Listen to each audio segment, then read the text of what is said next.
hikmet, yani akıl, fikir, zihin bir noktada hayat tecrübesi de gelişmiş oluyor. Bu gençlik hormonları bir ölçüde yatışmış oluyor. Artık akıl hakimiyeti 40 yaşından sonra oluyor ve hikmete de açılıyor insan. Şimdi 40 yaşından sonrası uygundur devlet başkanı olmak için. 63'te kafidir. Şimdi bunu dedim diye bunu illaki böyle matematik şey koymak gerekmez. Yani 30-35 yaşında adam çok olgundur. Daha uygun bir adam yoktur. Devlet başkanı olamaz mı? Olabilir. Ama umumiyetle bu yaşlar uygundur. Şimdi ya da 63, hani Hazreti Ömer de 63 tamam bitti demedi ama dua ediyor. Allah'ım diyor artık kaldıramıyorum, al emanetini diyor. Bir de o zaman o çeşit bir şey yok. Yani birisi halife olduğu zaman umumiyetle fıkıhta öyle diyor. Ömrünün sonuna kadardır diyor. Şimdi ama derim ki ben 76 fazla bir cemaat yönetmek için vazifeyi gençlere bırakması lazım. Hatta bu ailelerde bile böyledir ya. Yani bir aileden böyle 40-50 yaşında oğullar o yaşlara geldiyse artık 76 yaşındaki bir babaya ya da 78 yaşındaki bir babaya bütün evin bütün işlerini bırakmazlar. Yani baba bir şey dese çocuklar der ki ya baba dur ya bırak biz alalım. Biraz da bize bırak, biz gençlere bırak kararı. Umumiyetle o yaşlı baba bir bilen olarak durur. Gene tecrübelerinden bir şeyler söyler. Ama fiiliyatta Kaplan Köşkü'ne gençlerden biri geçer. Evet, şimdi bakınız Fethullah Gülen Hoca'yı değerlendirmesine Nevzat Tarhan Hoca'nın. Ben orada da haklı görüyorum Nevzat Tarhan Hoca'yı. Cezbe halindeki insanların izlenimini uyandırıyor. Sağlıklı düşünemeyen insanların izlenimi uyandırıyor. Böyle bir izlenimde olan kişiler kendileri mesul olmaz. Fakat yakınları mesul olur bu durumdan. Yani yakın çevresi sorumlu olur davranışından. Ama bunun için tabii televizyonda görmek de tanı koyulmaz. Televizyonda... Bu ne? Hocam bir saniye. Mesul olmaz demek, ruhsatı bulunmaz demek midir? Yani yok, ben burada eğer bir kimse böyle mesela Muhittin Arabi gibi bir kimse enel hak diyor ve bunun üzerine Hallacı Mansur gibi enel hak diyor ve bir şekilde onunla ilgili senevi bir duruş ortaya çıkıyor. Yani böyle durumlarda arka planı anlaşılmıyor söylenenlerin. Yani burada doğru yüzeysel görüneni görerek psikiyatrik analiz yapılmaz.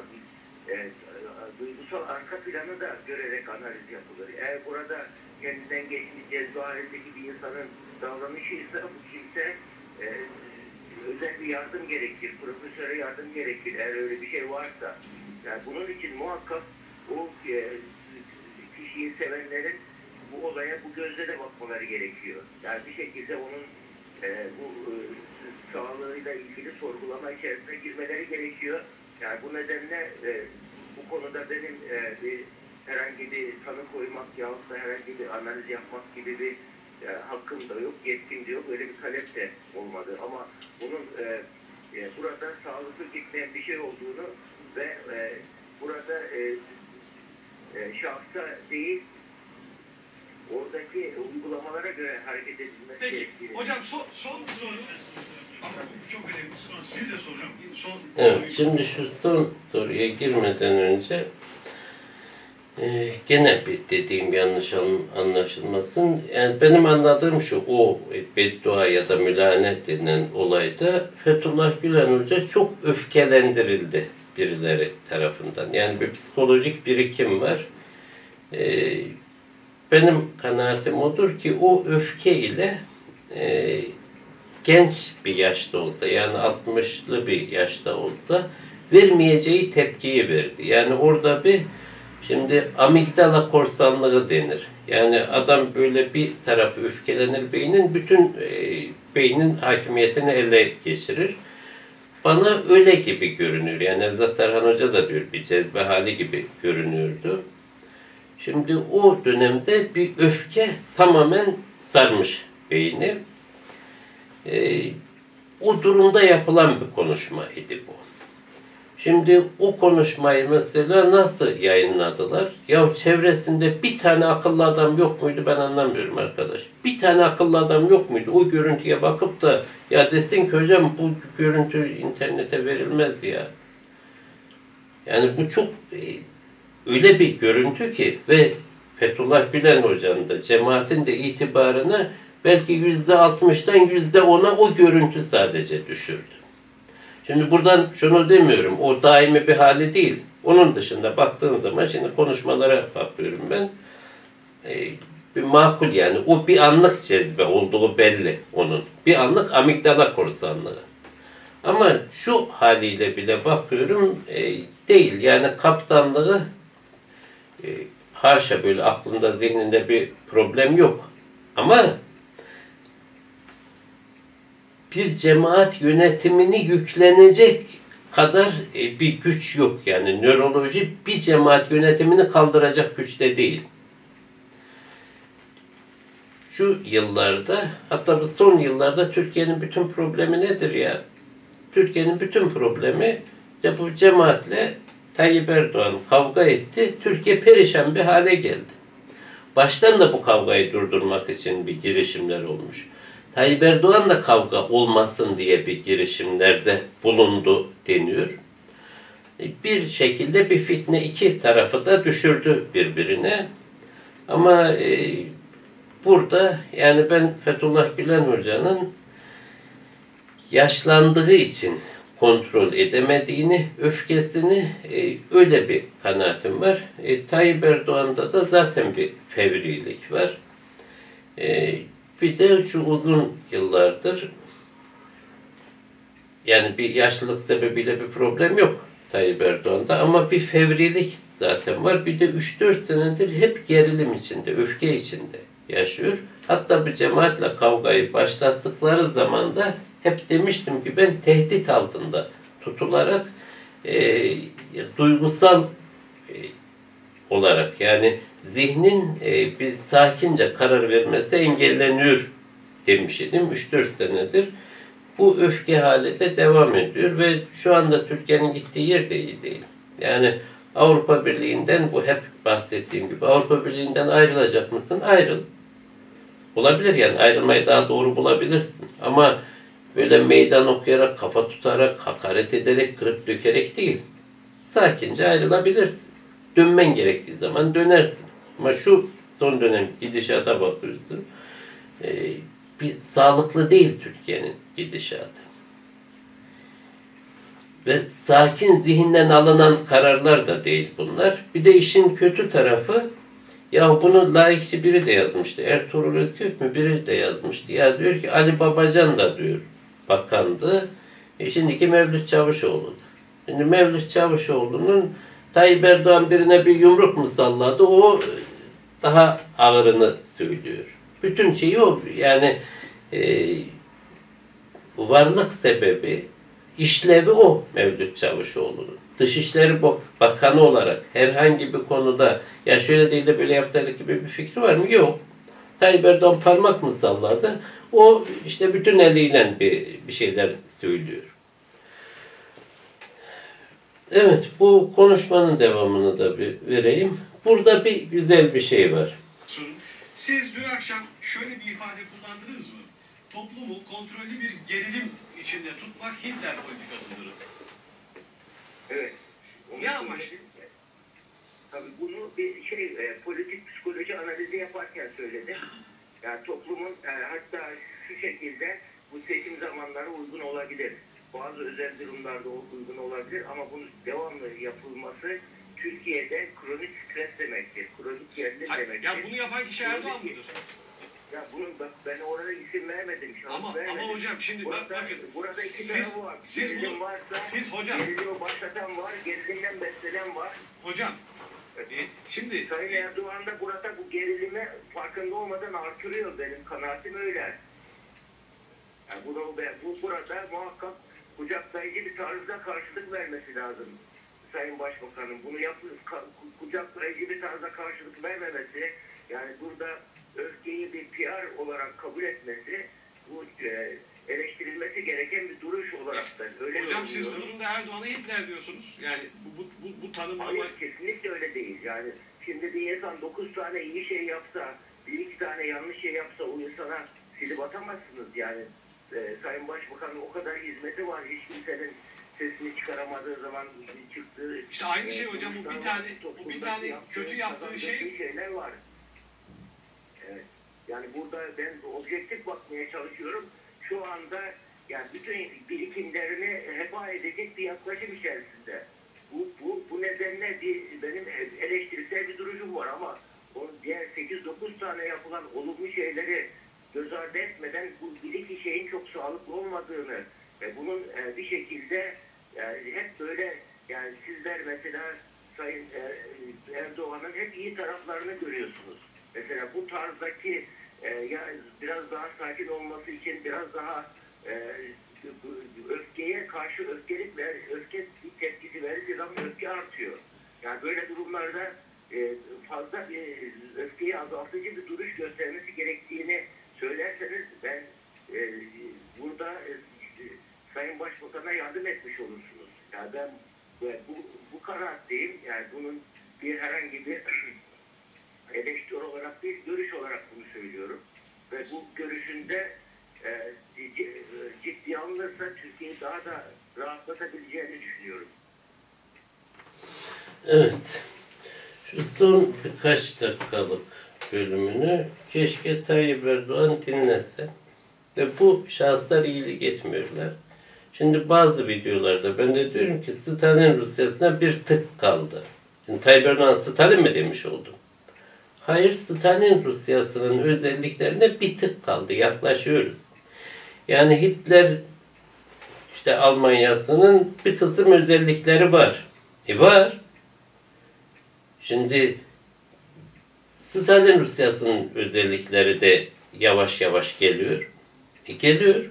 Yani şu referandumdan önce ciddi o kadar acayip korku görmüştüm ki ben toplumda. Ve sadece öveceksin. Hiç tenkidini, yanlışını söylemeyeceksin. Bu şahısların da işlevi o. Yani 3-4 tane şahıs. Şimdi normalde asıl işte problem orada. Bu 3-4 tane adam Nevzat Tarhan Hoca'yı sorgulamaya almışlar. Ve Nevzat Tarhan Hoca'yı söyleyeceğine pişman ettiler. 2014, o zamandan sonra ben Nevzat Tarhan Hoca'nın Tayyip Erdoğan'la alakalı, Türkiye'deki bu işte ruh durumuyla alakalı, gerilimle alakalı herhangi bir şey söylediğini ben duymadım. Değil mi? Niye söylesin? Hiçbir şey söylemiyor. Bana kalsa söylemesi lazım ama Enver Aysever'in programında değil, kendisi artık nasıl ayarlayabileceksin? Ama diyorken bana soran yok ki diyor ben söyleyeyim. Ya derim ki Nevzat Tarhan Hocam soran olmasa da söylemek gibi bir vazifen var. Hatta Fethullah Gülen Hoca'ydı. Mesela onu cemaate de uyarmalıydı kanaatimce Nevzat Tarhan Hoca. Tayyip Erdoğan'ı da uyarmalı. Bu çeşit üzerine yani konuşmak düştüğü zaman tabii ki illaki buna öfkelenilir. Şimdi Lokman suresinde buyruluyor ki işte Lokman'ın oğluna nasihatinde deniyor ki iyiliği emret, kötülükten nehyet ve sana isabet edene de diyor sabret diyor. Muhakkak diyor bu azmedilmesi gereken işlerdendir. Şimdi iyiliği emredip de kötülüğü nehyediyorsan illaki biri sana hücum edecek. Tayyip Erdoğan'ı tenkit et, oradan hücum edecekler. Fethullah Gülen Hoca'yı tenkit et. Yani de ki ben çok iyi görmüyorum artık şu işi başka birilerine bıraksam bile gençlerden bir gruba. Oradan bir tepki göreceksin. Öbür tarafı yani Kılıçdaroğlu'nu tenkit et, oradan da tepki göreceksin. Ama tenkit etmen de lazım. Bir de tabii bilim adamı sıfatıyla tenkit ettiğin zaman hani sözünün bir tesiri daha çok olur. Belki uygun üslupla tenkit etmek lazım ama hangi üslupla tenkit edersen et illaki tepki olacaktır. Onun karşılığında da yani olabilir. İnsan için üniversiteden, hastaneden, işlerinde bazı sıkıntılara düşebilirsin. Ama şu milletin hayrı için de bunu yapman lazım. Nevzat Tarhan Hocam. Evet, şimdi gelelim Tayyip Erdoğan'ın ruhunun böyle terlemiş iki şahıs olarak şekillenmiş. Birisi Fatih Tezcan, öbürü Cem Küçük. Şeyden de Melih Gökçek'ten de Nihat Doğan. O da onun böyle kişiliğinin böyle küçük örneği. Şu Mavi Marmara ile alakalı önce müsbetinden başlayalım. Bu Fatih Tezcan bana müsbet bir şahıs geliyor. Bu Tayyip Erdoğan hani one minute yapan tavrı var ya. Şimdi Tayyip Erdoğan eski refahçı, işte Refah'ın da böyle gençlik kollarından yetişip gelmiş. Refah Partisi'nin umumi şahsiyetindeki en temel unsur da Siyonizme karşıtlıktır. Dolayısıyla İsrail'e karşıtır. Çünkü İsrail Siyonist bir devlettir. Şimdi bu sebeple o one minute çıkışı da ben samimi olduğu kanaatindeyim. Ama o one minute'a o çıkış için Tayyip Erdoğan tahrik edildi gibi de geliyor. Bazı programlarda bahsetmiştim. Mesela o gazeteci, yani moderatör şahıs omuzundan, kolundan filan tutuyor. Öyle bir şey olamaz yani. Bir moderatör konuşmacı birini, hele başbakanın kolundan tutacak, böyle fiziki bir temasla durdurmaya, susturmaya çalışacak. Böyle bir şey olamaz. Yani orada bilerek öfkelendirilmiş olabileceğini ben tahmin ediyorum. Yani bu Fatih Tezcan o tarafından, yani Tayyip Erdoğan'ın ruhunun o tarafından, yani müsbet tarafından şekillenmiş. Evet. Bugün 28 Şubat 2016. Maalesef bunu söylüyorum.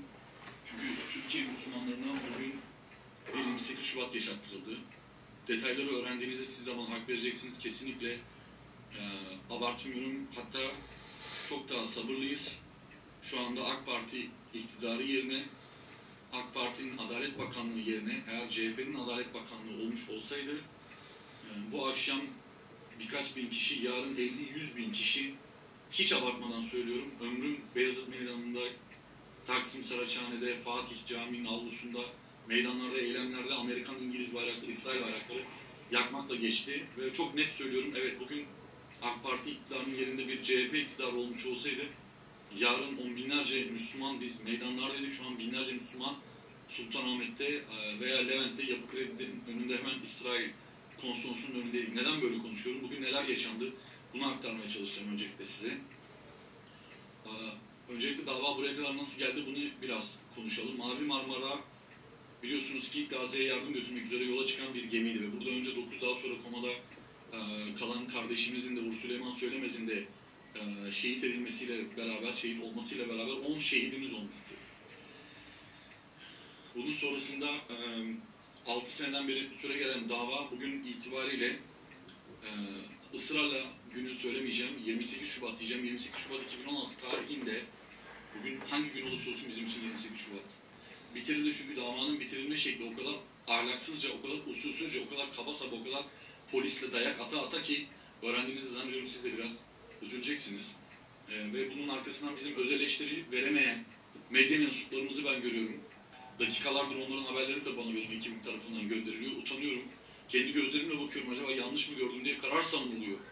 Yani Müslüman kalemler tarafından bu karar savunuluyor. Bugün ne oldu? Bugün Mavi Marmara davası düşürüldü.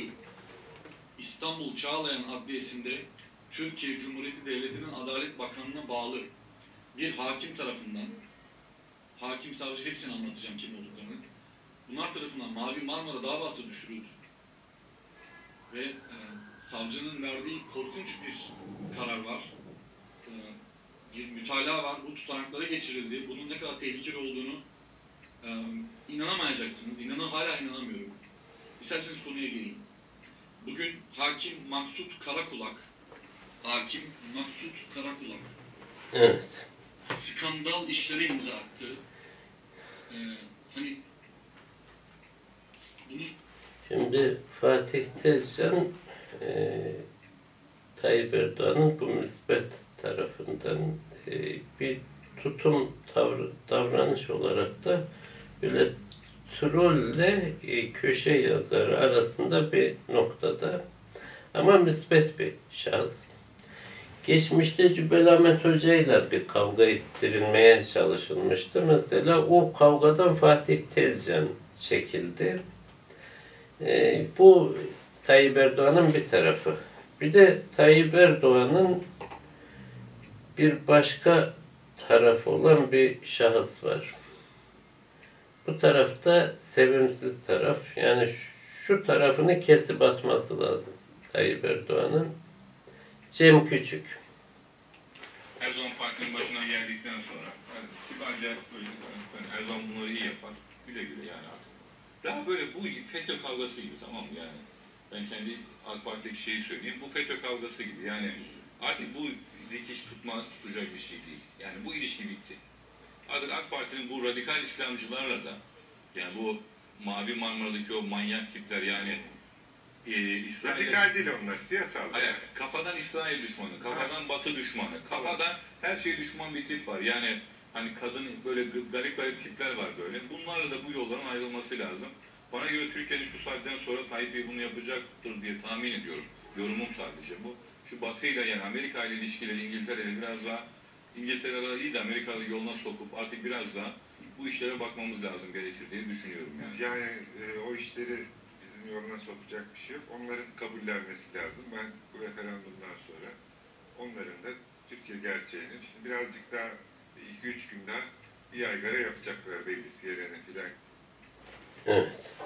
Şimdi bu ekipte işte havuzdan gelip vücuda girmiş parazitler bunlar. Cemil Barlas, Cem Küçük ve bunlar işlevini yapıyorlar. Bunlar da kötü bir şekilde Tayyip Erdoğan'a nüfuz etmiş durumdalar. Şimdi bu Cem Küçük arada diyor ki ben işte muhafazakar, milliyetçi muhafazakar bir işte aileden gelirim, öyle bir şahsım filan. Yani bu kısmından da benim kanaatim Tayyip Erdoğan'ın kendini kurtarması lazım bu yapıdan. En temelde ta oraları, yani Nevzat Tarhan hocaları oraları dinlemesi lazım. Şu Cem Küçük bünyede, Cemil Barlas da bünyede ve bunlar belli bir tesirde yapmış durumdalar. Çünkü bu insanlar tutuluyorlar hala bünyede. Ve bir de yani ben mesela diyorum ki böyle 10 sene, 20 sene, 30 sene sonra birisi dese ki Türkiye'de nasıl bir siyasi iklim vardı? Sadece Cem Küçük'ün yazılarını birisi toplasa bu Tayyip Erdoğan'a ayıp olarak yeter. Bunun böyle tehditleri, şu tavırları Tayyip Erdoğan'a ayıp olarak yeter. Yani hala tutuyor ama yanlış yapıyor. Bunlar bünyeye girmiş. İşte Cemil Barlaslar, Cem Küçükler, bunlar bünyeye girip belli bir yerde de tutunmuş ve tesir de eden nasıl deniyor buna? Mem diyorlardı. Böyle bir bilgi, yani virüs ya da parazit ya da bir şey, bunlar bu şekilde girip de tesir eden parazitler. Evet, şimdi bir de Nihat Doğan'dan bahsedeyim. Bu da şimdi böyle fıtri olarak bile benzerliği görebilirsiniz. Yani Fatih Tezcan'da mesela böyle bir esinti görürsünüz. Cem Küçük'te de bir esinti görürsünüz. Şimdi Nihat Doğan'ın tarzı Melik Gökçek tarzı. Yani ondan esintiler görüyorsunuz. Şimdi bu Nihat Doğan da hani Cem Küçük menfi taraftan, Fatih Tezcan müsbet taraftan. Bu Nihat Doğan'ın da şöyle bir özelliği var. Şimdi bu işte şarkıcı filan ama bu böyle galiba Kur'an meali filan bir şeyler okumuş. Yani böyle dini bir şeylerden biraz haber var. Arada bir böyle ayet meali filan söylüyor. Ama kişilik olarak bu şöyle benziyor Melik Gökçek'e.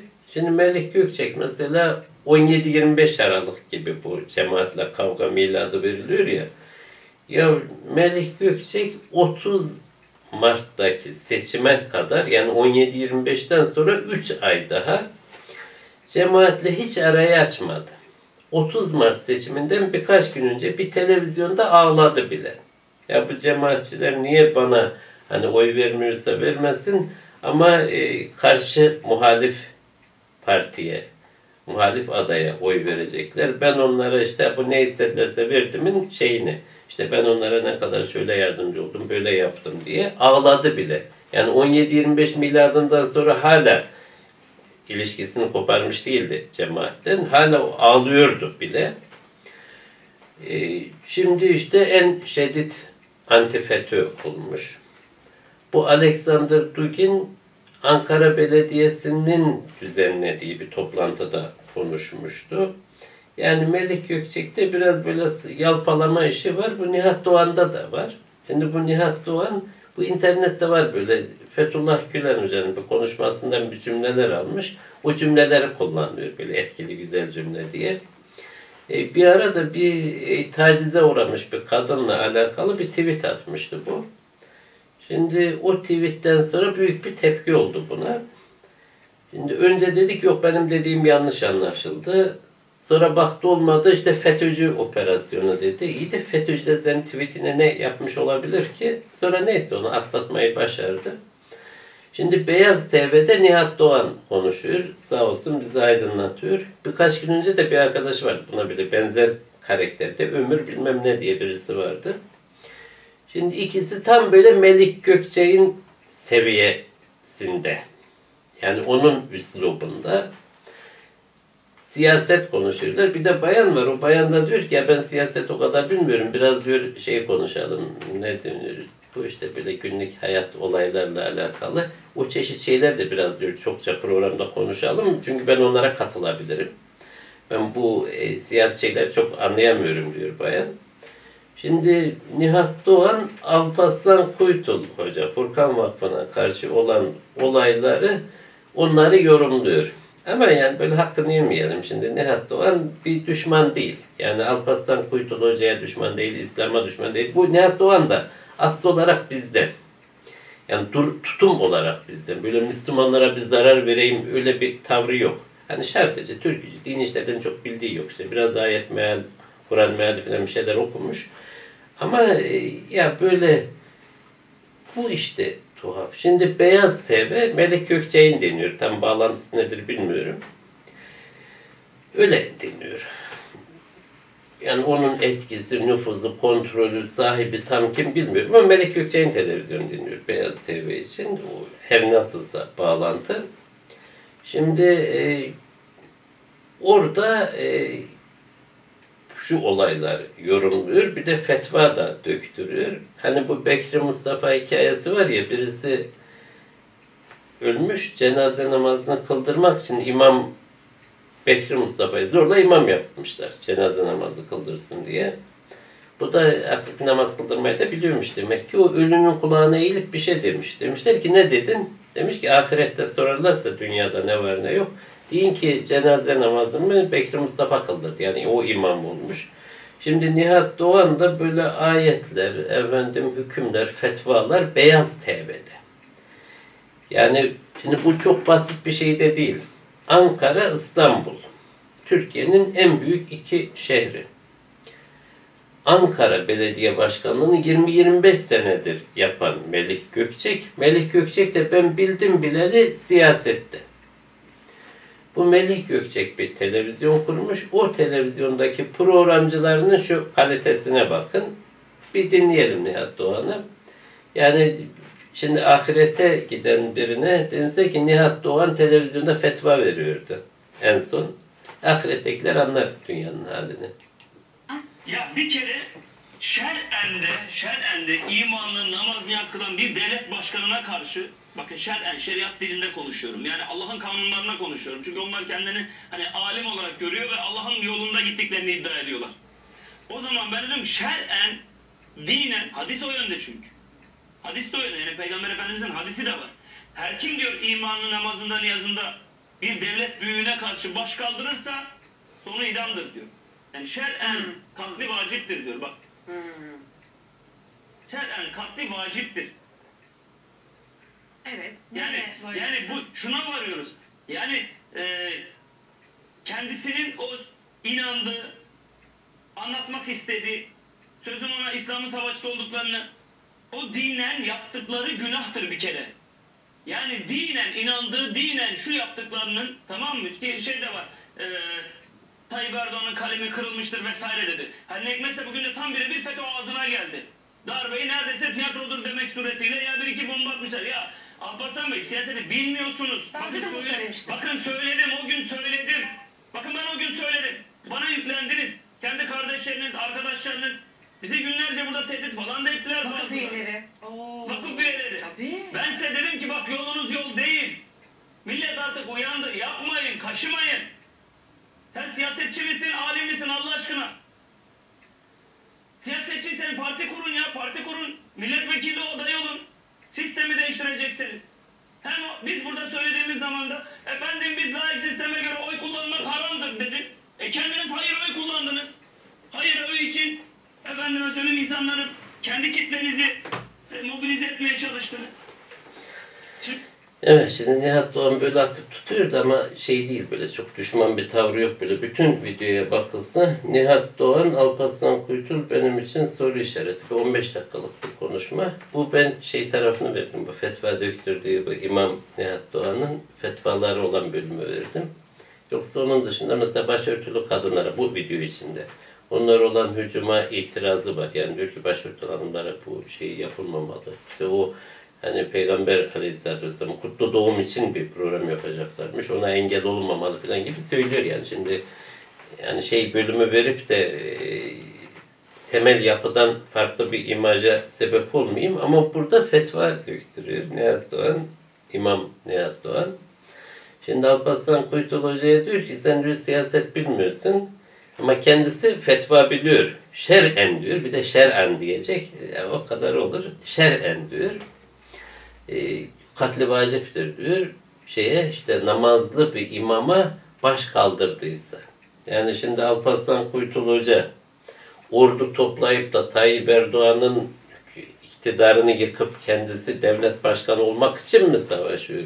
İmam Nihat Doğan. Alparslan Kuytul Hoca diyor ki ben sohbet yapacağım diyor, konferans vereceğim diyor, dalga geçiyorlar. Bir diyorlar ki tamam izin verdik, tam toplanıyor insanlar, diyorlar ki iznini iptal ettik. Bir şey yapacak önüne engelliyorlar. Bundan o aynı şey değil. İmam Efendi. Ama ahirete gidenlere hani dense ki işte nedir Türkiye'de durum? Bir şahıs dese ki en son duyduğum Beyaz TV'de Melik Gökçek'in televizyonda Ankara merkezli galiba bu. Orada Nihat Doğan imam fetva veriyordu diye. Derler. Demek ki Türkiye'nin durumu buymuş. Evet muhterem arkadaşlar. Ama bu şeyi söyleyeyim yani. Nihat Doğan aşağı yukarı Melik Gökçek'in işte terinden bir damla gibi öyle bir kişiliği var. Böyle yalpalamalar onda da var. İşte bir gün bir şey öbür gün FETÖ'ye atıp tutmalar. Da kendi o tweetini bile. Onu da nasıl izah etti tam anlayamadım. Bunu FETÖ yaptı filan dedi. Herhalde dediler ki Nihat sen çok kötü duruma düştün. Bir FETÖ de belki oradan yırtarsın. Oradan da yırtamamıştı da bir zaman geçince bıraktılar haline. Ama Melik Gökçek'e benziyor o yönden de. Evet. Ne yazık ki Türkiye'nin geldiği durum bu. 15 senedir AKP iktidarı kendi gazetecilerini dahi dejenere etti. Yani o Ahmet Kekeç öyle fena bir insan değildir aslında. Ama böyle trolleştirdi kendi gazetecilerini ve dejenere etti. Fatih Tezcan'ın söylediği gibi bu Mavi Marmara'yı tam kimlerin savunduğunu bilmiyorum. İşte bizim diyor İslami kesim yazarları savunuyor diyor. Onu kim yaptığını bilmiyorum. Ahmet Kekeç falan gibi böyle bir şey demiyorum. Yani o kimdi bilmiyorum onu kim savunduysa.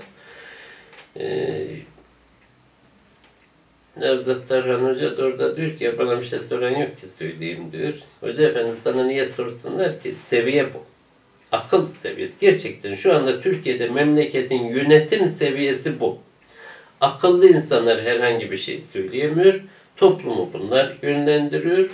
Toplumda Tayyip Erdoğan bir çakınca Avrupa Birliği'ne. Dışişleri Bakanı zaten ondan daha ileri. Toplumda diyor ki ya zaten onlar diyor Haçlı. De 5-10 sene önce gene Haçlı değil miydi? Putin gene Hristiyan değil mi? O kadar da uzun boylu düşünmüyoruz. Şu 3-4 senedir devamlı stres altında kalma aklımızda epeyce bir ziyana da sebep oldu, yani onu da söyleyeyim. Ciddi bir şekilde Türk milletinin, şu çocuklara da bakıyoruz, bir 5-10 kademe geriledi. Çocuklar geriledi, büyükler de gerilemiştir. Siyasiler de geriledi. Köşe gazete yazarları da geriledi. Bu kronik stres zihnimizi perişan ediyor.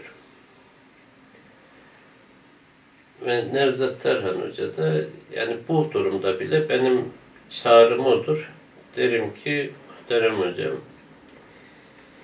kendin bu çeşit bir uyarıları yaptığın bir videolar yap, böyle bir nazik bir üslupla, ama aslında güzelce söylemiş orada da, yani diyor ki Tayyip Erdoğan'ı uyarmak lazım. Siz de iyilik yapıyorsanız uyarmanız lazım diyor. Topyekün bir tarafa doğru gidiyoruz. Selamünaleyküm.